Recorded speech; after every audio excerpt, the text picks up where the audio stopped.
It surprises people to learn that Cumbria has, well, I think 2 vampires at least, probably 3. And one of these is in Dent, which is in the east of the county. And it surrounds a person called George Hodgson, who died in 1715. And he was buried in the local churchyard at Dent. And not long after his death, people started seeing him walking around the village.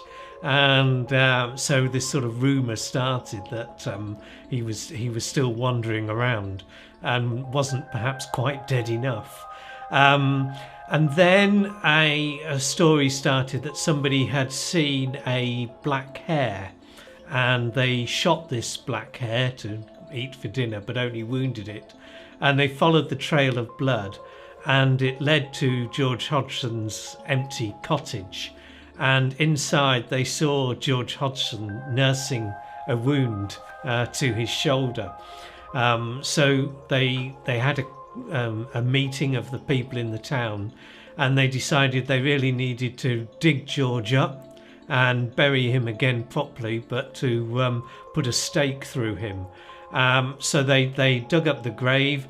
They actually moved him closer to the church, and the grave is right by the door now.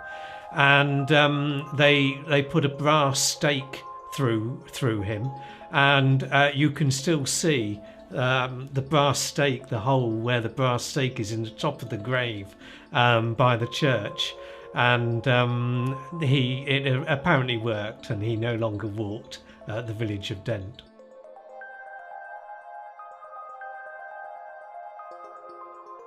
I mean, the George Hodgson one was interesting and quite good. It's told by Dent Heritage Centre, but it doesn't have much of a pedigree, because apart from this sort of typewritten manuscript from the 1970s recording it, there's no real, I can't find any historical evidence for it.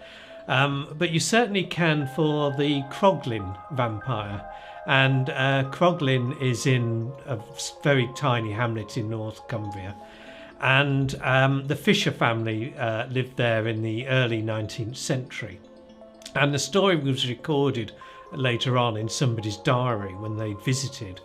And essentially the daughter of the family, I think, was in her 20s. And she was on a summer's evening in her bedroom and couldn't sleep. And she saw these 2 lights rise up from the graveyard or woodland near the graveyard, and they slowly got nearer and nearer to the house.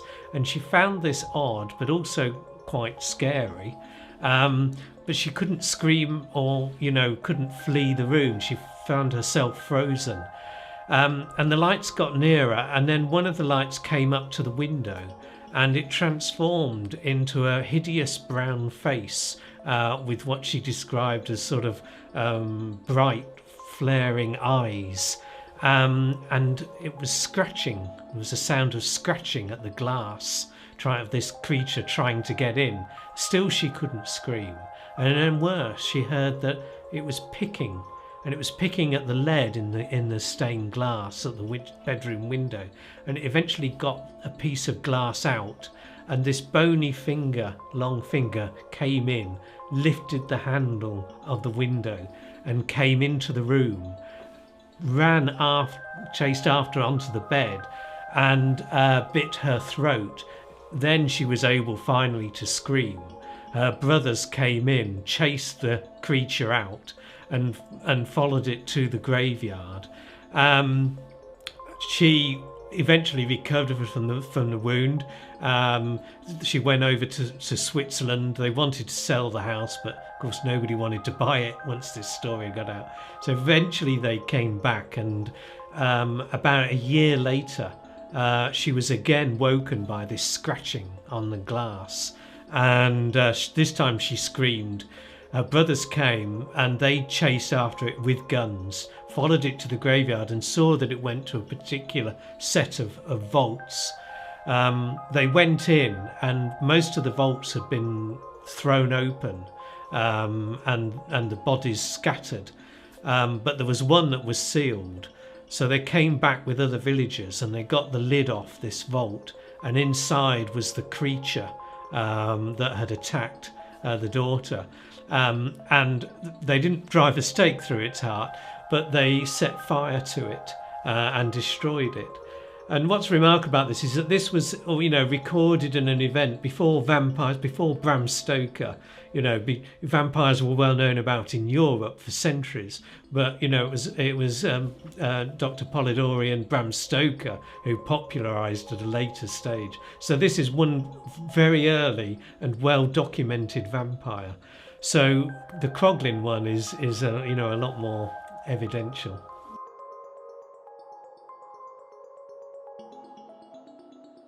Yes, I mean, it was a central sort of European tradition, really, of ways of protecting yourself. And they're all the Hammer horror classics of hanging up garlic, showing them the cross, putting a stake through their heart,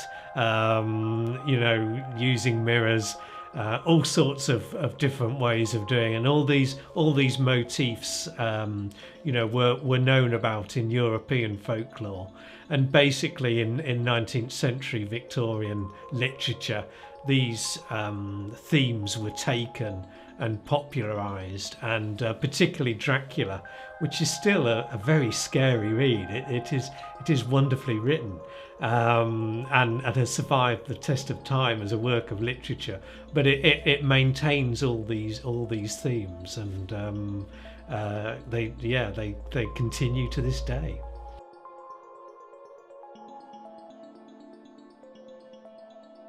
I think George Hodgson has sadly got to be in the not yet proved file, shall I say, rather than the outright fake one.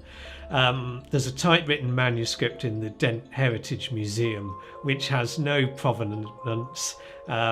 Somebody typed it up. It was a good tale.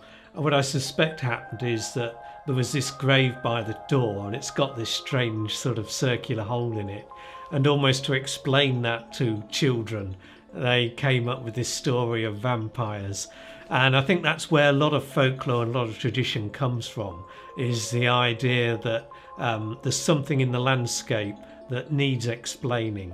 A curiously formed rock, a holy well or spring that never dries up, some natural phenomena that needs explaining, and somebody tells a story about it, and that's not a bad thing, because in a sense that strange rock formation or that hole in the grave acts as a sort of loci, something that holds the memory.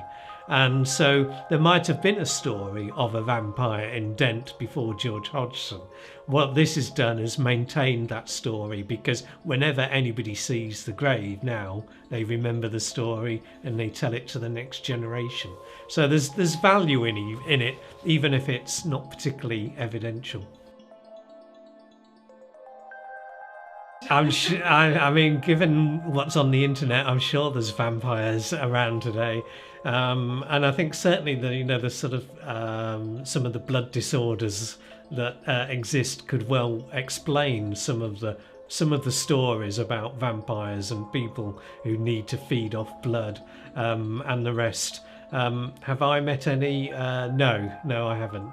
I think vampires are a part of that folklore that remain very much in this sort of storytelling tradition. Do strange creatures and other weird things exist? I'd say almost certainly. Be it men in black, be it ghosts, be it alien animals and strange visitors. There's no shortage of personal witness testimony if you care to research it.